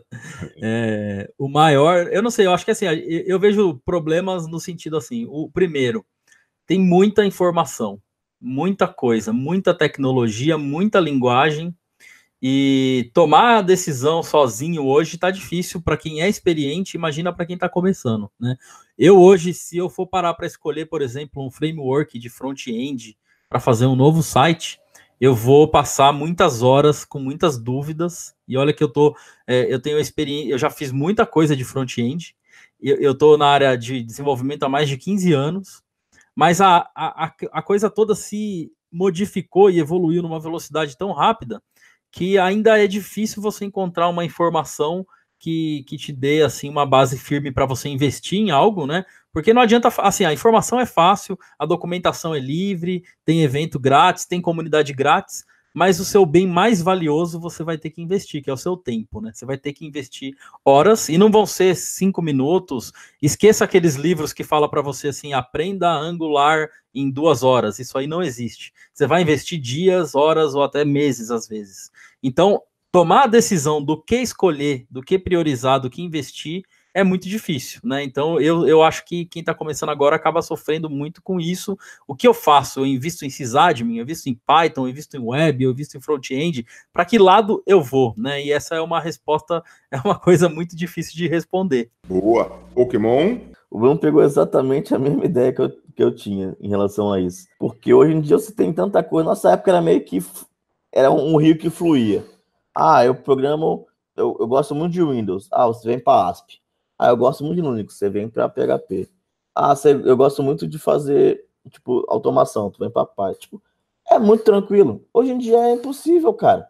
Porque você tem ferramenta para tudo toda hora. O que acontece muito, assim, hoje em dia é que as pessoas acabam indo para onde a vaga que elas acham que elas pretendem ir tá. Cara, mas eu não consigo pensar em como resolver esse problema. Eu sei que o problema realmente existe e o problema é realmente esse. E eu acho também que tem uma outra questão que é aquela coisa que a galera chama de geração imediatista, né? Hoje em dia, as pessoas que entram na área de desenvolvimento, elas querem ter a experiência, elas querem ter, sei lá, um título, alguma coisa de uma hora para outra, né? E essa coisa da pressa, ela atrapalha muito nesse processo de você aprender realmente algo e se colocar no mercado de trabalho, porque as coisas demoram, né? Tem que entender que leva tempo para você aprender uma coisa realmente. E aí entra um outro desafio, que talvez seja também um dos maiores, que é o mercado de trabalho, né? Porque a gente sabe que tem pouca vaga para quem é júnior, né? Até o próprio conceito de o que é um júnior, o que é um sênior, não é algo muito bem definido. E no fim das contas, as pessoas precisam trabalhar para ganhar dinheiro e viver a vida, né? Então, conciliar essa questão de você ter que arrumar um emprego, ao mesmo tempo que você não tem experiência, e o tempo que você precisa para aprender realmente algo ali, né, com os meios que você tiver, é bem difícil. Talvez este também seja um desafio. Talvez a resposta esteja um pouco na comunidade, né? A comunidade pode ajudar muito você a encontrar um caminho mais fácil e mais rápido para aprender algo e se colocar mais rapidamente no mercado de trabalho. A comunidade pode te servir como algo valioso no seu currículo, se você contribuir para projetos abertos e participar de eventos, e na comunidade você tem exemplos ali ao vivo no dia a dia, né, para você conseguir formar suas ideias aí de qual que é o melhor caminho, né? Pô, o que eu escolho? Aí você consegue ter várias opiniões, mas também acho que é um outro desafio, né? Como é que eu faço para me colocar no mercado de trabalho, sendo que eu não tenho experiência, que eu ainda estou aprendendo e que eu preciso pagar a minha conta agora no final desse mês, não é do próximo. Então, acho que esse também é outro desafio. Porque fora isso tem que chutar em algum lugar, né? Vou chutar para ir front-end, vou chutar para ir back-end. Assim, do nada, eu acho que é um pouco de gosto pessoal. Eu, sei lá, prefiro não ver o que eu faço e curto mais gambiarra, vai pro back-end. Eu gosto de ver o que eu faço, aí vai pro front-end. E aí, como você falou, tipo, aí vai chutar as comunidades loucas lá. Só que você tem várias comunidades de várias coisas. Aí é meio que uma experimentação. Vai em uma, vai em outra, perca um tempo. Mas o problema, Bruno, você colocou uma parada muito importante, que é o imediatismo. Porque na nossa época, o imediatismo era o quê? Era eu terminar um código e ver ele funcionando. Hoje em dia, antes de você terminar o código, a pessoa já quer que funcione, tá difícil. É foda.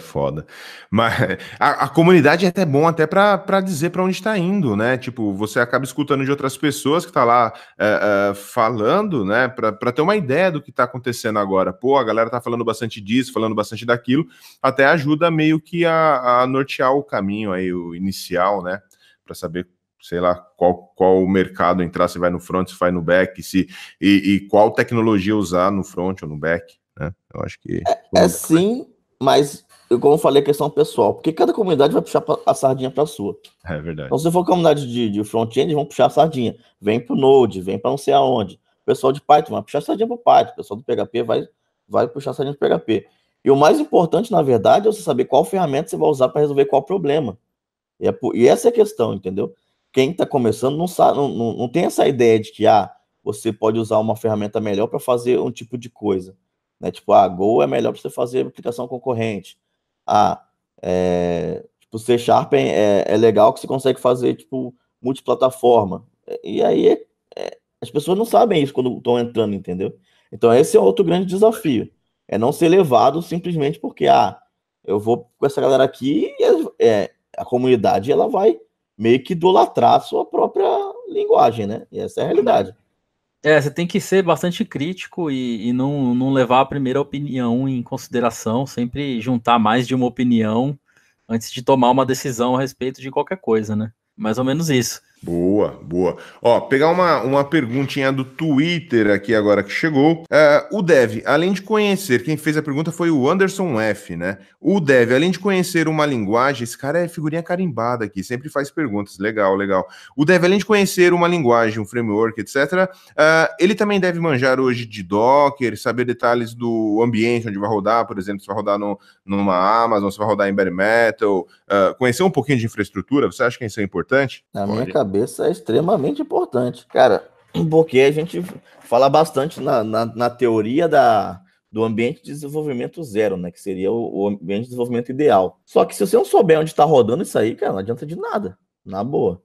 Eu acho que tem que saber em qual ambiente. Eu tive muito problema disso, porque, por exemplo, eu trabalhei com PHP para vários clientes diferentes. Tinha gente que era Windows Server 2005, tinha gente que era Windows Server 2000 não sei quanto, 2009, sei lá.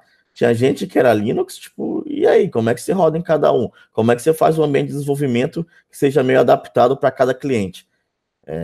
Eu tive que aprender um pouco desde configuração de ambiente até depois implantação, porque cada cliente era um caso diferente. Eu acho, assim, para quem é back-end, isso é essencial.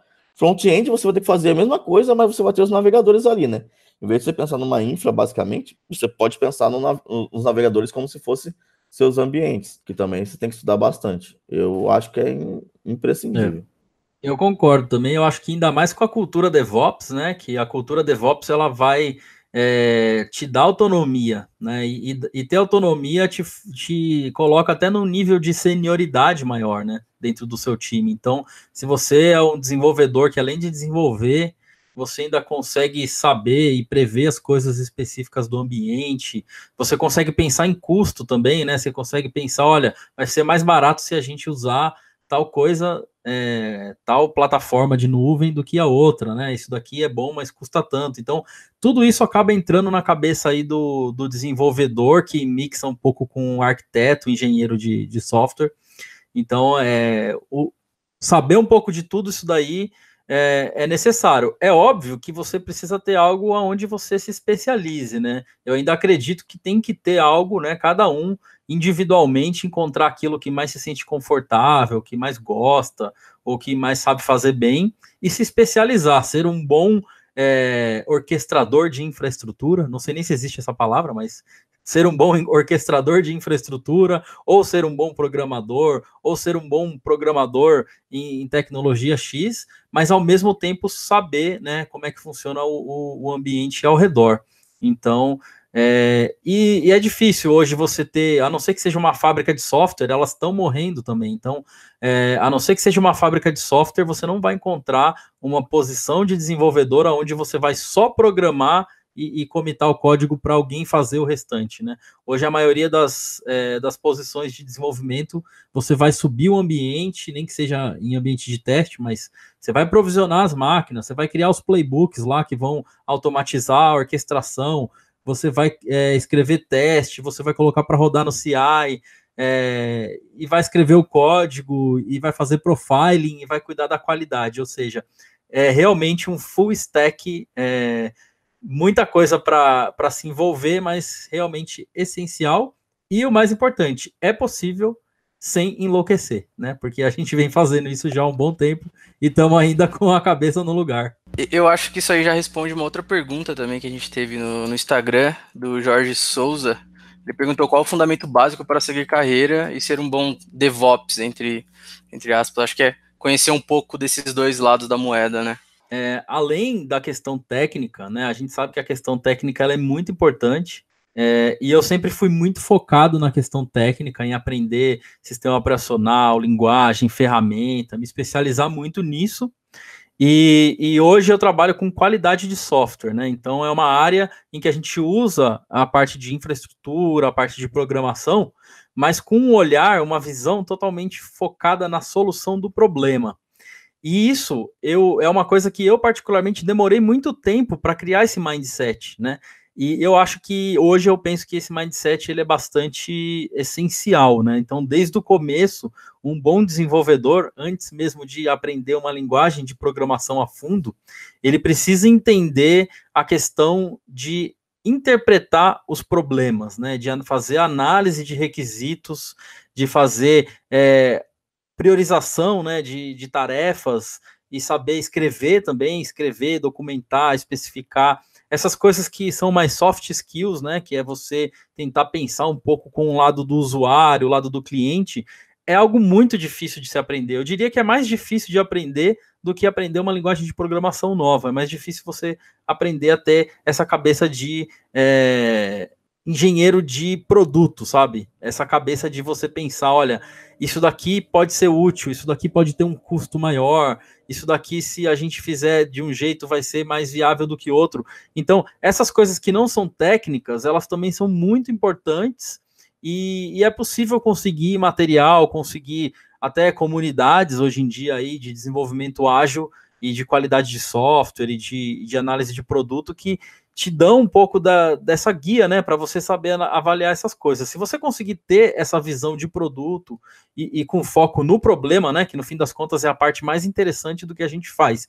A gente escreve um código super legal, na linguagem que for, mas no final das contas não importa qual que é a linguagem, qual que é a plataforma. O que importa é o problema final lá ser resolvido, né? Então, se a gente tiver esse foco aí, o restante vai ser muito mais fácil. Óbvio que tem toda a importância, né, da parte técnica. E aí, na parte técnica, eu acredito até hoje, né, não muda a minha opinião, que você precisa saber muito bem utilizar o sistema operacional. Não importa qual, aonde vai estar a plataforma que você vai trabalhar. Você precisa ter um conhecimento realmente legal, seja Linux, seja Windows.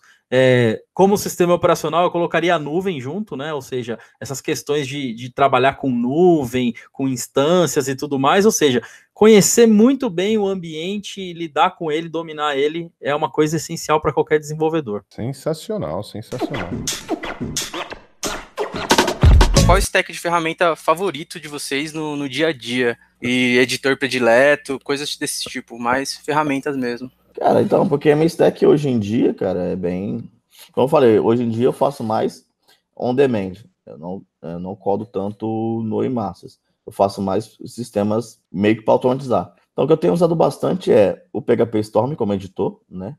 Ou Sublime, depende da minha urgência de rapidez de querer programar, mas acho que o PHP Storm para PHP é um dos melhores EDAs que tem. E eu tenho usado muito Selenium WebDriver, então eu estou usando um pouco de Java aí para brincadeira, para fazer as automações que eu tenho feito hoje em dia. Na questão de automação, eu usava o Ansible para fazer a orquestração das paradas, mas é mais isso, cara. É mais porque para mim o que funciona, o serve mais é o IDE. E aí, se for subir em algum lugar, eu uso o Nginx como servidor, né, para rodar o PHP. E se for local, eu uso o próprio servidor interno do PHP. E você, Brunão, qual que é o seu stack do dia a dia aí? Bom, eu trabalho na Red Hat, né, e para o trabalho, e aliás, até antes de trabalhar na Red Hat, eu sempre usei Linux já, desde 98, eu estou usando Linux, tive algumas experiências utilizando Windows, mas foram poucas, mas sempre focado em desenvolver em plataforma Linux. Hoje eu uso Fedora como a minha distribuição, já tem uns 3 anos, e a maior parte do tempo eu estou programando ou em Bash ou em Python, né? Então, para isso eu gosto de usar um terminal, no caso eu uso o XFCE terminal, né? E a maioria das coisas eu faço no terminal mesmo, eu não gosto muito de IDE. Se eu tiver, por exemplo, que fazer refactoring de código, eu uso as ferramentas de terminal, tipo SED, AWK, ou até CodeMod, né, que dá uma ajudada a automatizar, a substituir método, substituir classe, ou seja, tudo que eu puder fazer no terminal básico puro, eu sempre prefiro do que usar uma ferramenta. Para editor, hoje eu me rendi ao Visual Studio Code, né, eu acho que ele é uma ferramenta que está sensacional, apesar de todas as controvérsias em torno dele e do uso de memória que também não é muito baixo, mas ele me atende muito bem tanto para Python quanto para Bash, para Rust, que é uma linguagem que eu estou aprendendo, então é uma ferramenta que eu uso, mas eu não uso nada muito avançado da ferramenta, não, uso ele como um editor mesmo, basicão, nada de ficar enchendo ele de plugins e tudo mais, como eu já falei, eu gosto da coisa mais crua mesmo. Se eu preciso fazer algo, tipo fazer debug, eu gosto de fazer debug direto no terminal também, ao invés de fazer dentro da IDE, e por aí vai. Como stack de nuvem, hoje eu uso o OpenStack para a maioria das coisas, né? Uso o próprio libvirt, né, que é a plataforma de virtualização aberta aí, que já tem inclusive no Fedora para subir máquinas virtuais aqui quando preciso fazer uns testes locais. Uso bastante container com Docker. Por enquanto, a gente também está começando a estudar, utilizar outras plataformas de container além do Docker. E é isso daí. Basicamente, o meu dia ele é o browser, o terminal e o Visual Studio Code. Sensacional, muito bom, muito bom. Só eu sou contra, porque eu uso o Windows, tá, gente? Foi mal, podem me bater, valeu, falou. Bom, agora tem um PowerShell lá, que todo mundo fala que é bom pra caramba. Não, mas eu uso o Git Bash. Para fazer terminal no Windows, eu uso o Git Bash há algum tempo, porque senão realmente iriam me bater demais. E tem vezes que eu uso o Vim direto no Windows também, que é lindamente. O Vim é muita vida. Eu acredito que o Bruno aí tenha um Vim RC lá, o arquivinho de configuração bem tunado. Eu tenho Vim aqui para coisas de editar, por exemplo, arquivo de configuração, até alguns playbooks, né? Às vezes eu uso bastante Ansible, então quando eu estou lá no terminal rodando, né, executando os playbooks, eu preciso editar alguma coisa, eu já abro no Vim ali direto. Antigamente eu usava Emacs há muitos anos, mas aí eu comecei a ficar com os dedos muito cansados de apertar aquele monte de comando maluco, e aí acabei voltando a usar o Vim ou o Nano, né? O Nano é o mais simplão de todos, mas para fazer edições rápidas, para código mesmo, hoje em dia é só o VS Code. Show de bola! Bem, chegando aqui já nas partes finais, aí na parte final do nosso podcast de hoje, a perguntinha que vale $1 milhão. Vocês, depois de tantos anos de experiência, recomendam ainda que a galera trabalhe como dev? Sempre eu faço essa pergunta nos podcasts. E aí, vocês recomendam? Se fosse o filho de vocês, alguém querido, bora nessa? Vale a pena trabalhar? Cara, sim. Eu vou falar por quê. Primeiro, eu não sou formado em computação, tá? Eu sou formado em matemática aplicada e computacional. Estudei na faculdade rural, lá em Seropédia, que eu tinha falado anteriormente da cidade. E eu escolhi fazer isso, cara. Tipo, sei lá, eu acho que toda pessoa que começa a programar sempre tem aquele sonho de fazer um jogo. E nunca faz aquele jogo, mas tem o sonho. E, tipo, eu ainda tenho o sonho de fazer o jogo. Eu sei que eu nunca vou fazer esse jogo, mas eu comecei por isso. Mas eu acho que a parada que... Tanto que a questão que a gente, como programador, né, a gente, como dev, a questão de comunidade que o Bruno colocou tão bem, é tão interessante porque, por exemplo, a minha esposa ela é formada em Direito. E daí, se você perguntar para os advogados para fazer um negócio desse, tipo, não existe. Ninguém vai dar, tipo, o seu ganha-pão de graça, né? E a gente faz isso por amor, a gente faz isso porque a gente gosta da tecnologia que a gente trabalha, a gente faz isso porque a gente gosta das pessoas que estão ao nosso redor, e, tipo, independente. Por exemplo, a gente tem no Master o Intercom, que é o evento que até o Bruno palestrou, que tem vários programadores de várias linguagens diferentes, e você tem uma língua que é universal, né? Você pode falar uma pessoa de Python, falar para um pessoal que programa em C#, que programa em Go, que programa em PHP, e todo mundo vai entender porque a língua é universal, né? Então, a tecnologia, para mim, eu acho que é uma coisa que a gente, primeiro, se a gente for pensar em mercado de trabalho, é o que eu sempre falo quando eu dou palestra para universitário, que é, infelizmente, quando as pessoas têm crise, elas querem automatizar. E quem automatiza é dev. Então, o nosso trabalho dificilmente vai ter crise, como tem várias carreiras, entendeu? Se for pensar na parte de dinheiro, entendeu? Mas se for pensar na parte humana, a gente divide o que a gente aprende todo dia, sabe? Sem cobrar nada, a gente tá aí e é uma parada dessa. Por mais que você tenha várias linguagens, tenha briga entre as linguagens, você consegue fazer várias paradas para que todo mundo aprenda junto. O DevOps é um caminho desse. É uma parada que junta todas as linguagens que são back-end, principalmente, né? Não falo só back-end, mas principalmente são. E é uma linguagem universal, que você consegue servir qualquer servidor web, por exemplo, entendeu? E, tipo, realmente, eu nunca quis dar aula, eu sempre quis programar, e a matemática foi um jeito de eu me aprimorar nisso, entendeu? Porque no final tudo é matemática, por mais bizarro que seja. Foda, muito bom, muito bom. E você, Brunão? Bom, é isso aí, eu compartilho aí das coisas que o Pokémon falou, e eu acredito que eu indicaria, o meu filho, por exemplo, ele vai nascer agora em dezembro, e eu até já ganhei o livro aqui, o Coding for Babies, então já vai desde pequenininho já aprender alguma coisa de programação. Mas eu acho que o essencial é gostar mesmo, assim, né? Tem gente que fala que não tem esse negócio de gostar, mas eu sou contra. Eu acredito que você tem que gostar.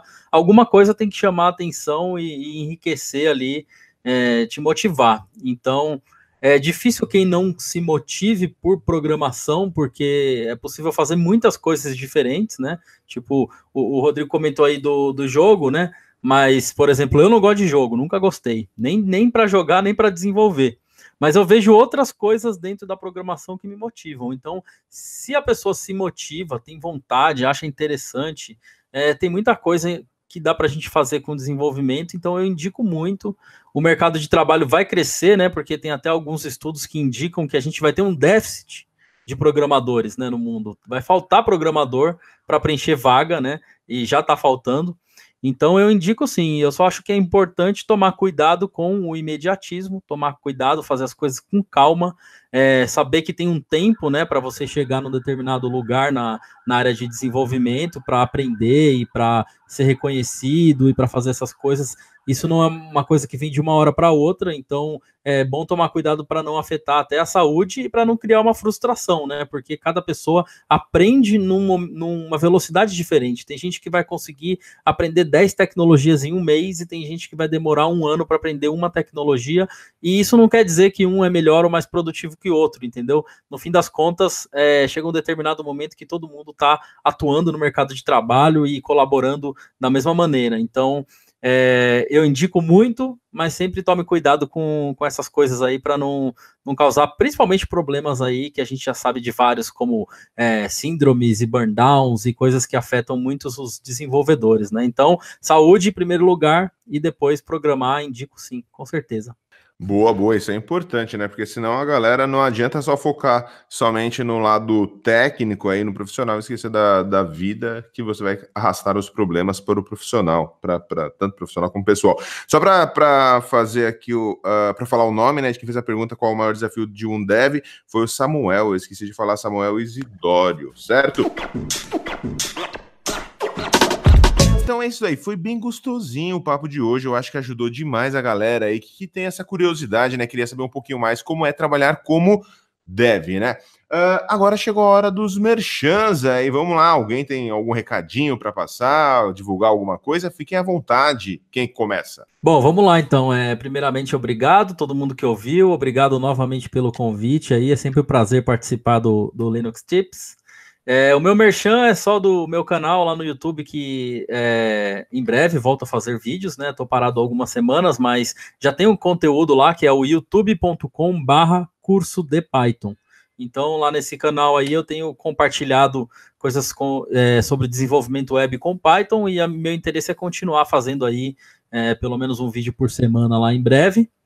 E o meu blog, né, que é brunorrocha.org, tem lá os projetos, minhas redes sociais. Se você estiver participando da Hacktoberfest, né, que é um projeto aí do GitHub com a DigitalOcean, que dá uma camiseta para quem conseguir resolver 5 por requests, dá uma olhada lá na lista dos meus projetos, tem um monte de issue aberta lá para você resolver, aí você me ajuda e ainda ganha uma camiseta aí se conseguir resolver uma 5. Então é isso daí.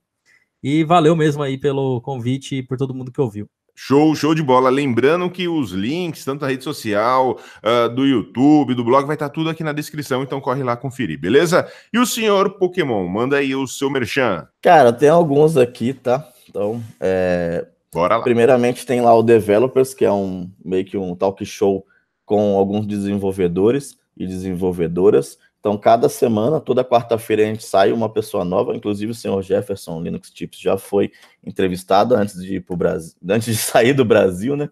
Graças a Deus conseguimos fazer isso. E o senhor Bruno também está bem convidado para participar de uma edição lá do Developers. É legal ter alguém de Python com a gente. Eu também tenho um PokéPHP, que é como se fosse um canal para o pessoal começar a aprender a PHP. Tá um pouco...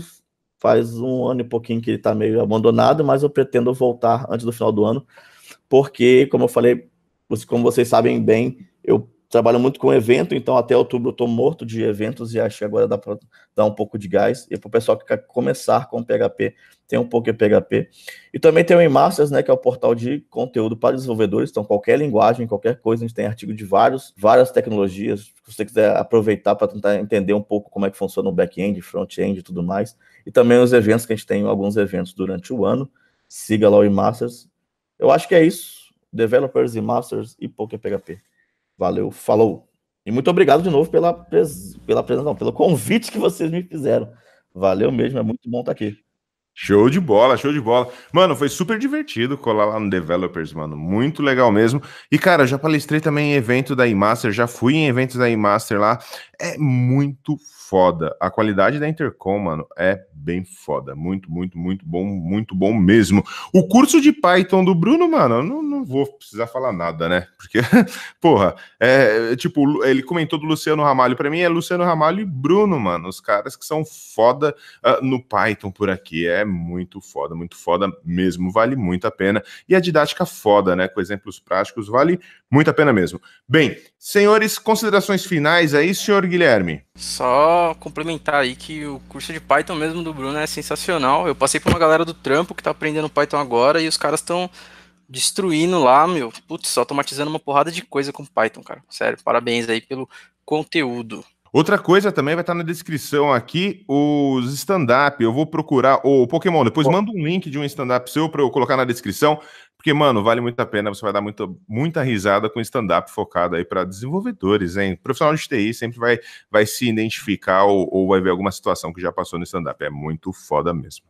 Manda sim, manda até de alguns, se você quiser. Devo ter uns 6 diferentes, cara. De front, de JavaScript, tem de C# com .NET, tem de PHP, tem de arquitetura de sistemas, tem um pouquinho legal.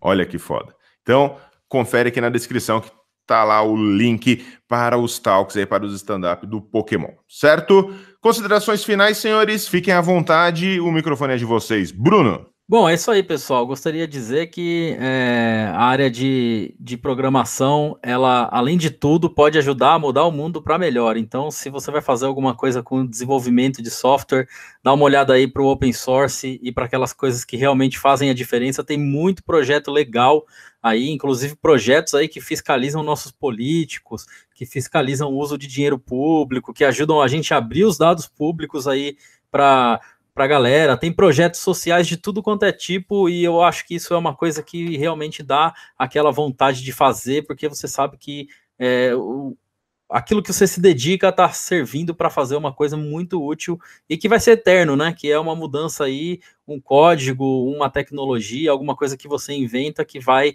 estar aí eterno, não tem data, vai sempre estar sendo útil para alguém. Então, foque nisso, em ter utilidade, em contribuir para a sociedade. Acho que esse aí é um dos pontos principais aí. E é isso aí, essa é a minha consideração final. Ah, e outra coisa, você tinha perguntado se tinha alguma coisa engraçada. Não é necessariamente engraçada, mas eu queria dar um recado para quem está começando. Pessoal, quando entrar na comunidade, na lista de e-mails ou lá no grupo do Telegram, vamos falar sobre programação e parar de perguntar qual é a melhor IDE, porque não existe a melhor IDE. Tem gente que gosta do Visual Studio, tem gente que gosta do Vim, ou seja, essa pergunta não vai ter resposta. Então, vamos focar em aprender a programação e menos em qual é a IDE, porque essa pergunta sempre vai ser polêmica e nunca vai ter solução. Isso aí. Boa. Muito bom. E o senhor Pokémon? Vá atrás de comunidades, tá? Eu acho que para quem quer começar ou para quem já desenvolve há bastante tempo, não existe isso de eu não sei nada e tipo, não posso compartilhar, ou de eu sei tudo e não tenho nada para aprender. Eu acho que a comunidade de dev, cada uma tem suas linguagens, tipo, cada comunidade tem suas especificações. Se você tiver dificuldade de achar uma comunidade específica, pode me mandar e-mail, Twitter, qualquer coisa. Eu conheço muito líder de comunidade, de coisas diferentíssimas que vocês conseguem aproveitar em diversos lugares do Brasil, tá? A gente falou muito de São Paulo, porque a gente mora em São Paulo e Campinas, né? Mas tem comunidade de desenvolvimento em qualquer lugar do Brasil. Então, onde você for, não sei, quero estudar Python em qualquer lugar, sei lá, em Rondônia, eu te indico a comunidade de Python em Rondônia, não hesite de perguntar. E aquilo, desenvolvedor e desenvolvimento é uma parada muito importante para tudo. Eu acho que todos os grandes líderes mundiais falam que o futuro é para quem desenvolve. E hoje em dia, como era antigamente, na época que eu comecei a trabalhar, que era você tinha que ter o pacote Office no seu currículo para você conseguir um emprego. Eu acho que hoje codar é uma parada fundamental em qualquer área. Se você souber codar e fazer a outra coisa, tipo, você é um profissional completo, você é uma pessoa completa. Eu acho que é isso, valeu de novo pelo convite e tamo aí. Show de bola, show de bola. Você tem alguma dica do que não fazer também? Igual o Bruno Rocha deu agora? Não deve fazer seu Java consumir 32 GB de RAM, porque muita gente faz isso. Essa é boa. Essa aí é um desafio, né? Ótimo. Bem, senhores, chega, né? Já deu bastante, já temos aí, eu acho que mais de 1h30 de talk, de podcast. Valeu mesmo, senhores, valeu mesmo. Eu sei que consegui aí 1 horinha do tempo de vocês, mano, é preciosíssimo, né, meu? Porra, brigadão mesmo, Bruno. Valeu demais, Pokémon, mano, valeu também. Muito obrigado para os senhores. E é isso aí. Senhor Guilherme, é hora de dar tchau, né? É isso aí, muito obrigado aí ao Bruno e ao Pokémon, que é exatamente isso daí. O tempo dessa galera é bem difícil. Valeu aí por ter tirado um tempinho pra ter feito essa talk da hora aí. Muito obrigado. Muito bom. Vocês vão receber uma camiseta aí do Linux Chips On Air. Depois o pessoal vai pegar o endereço, tudo certinho, e vai enviar para vocês aí por correio. Certinho? Valeu, senhores. Muito obrigado e até a próxima, né? Vai. Tem que dar tchau pros internautas. Tchau, internautas. Falou, internautas. Falou. Interwebs.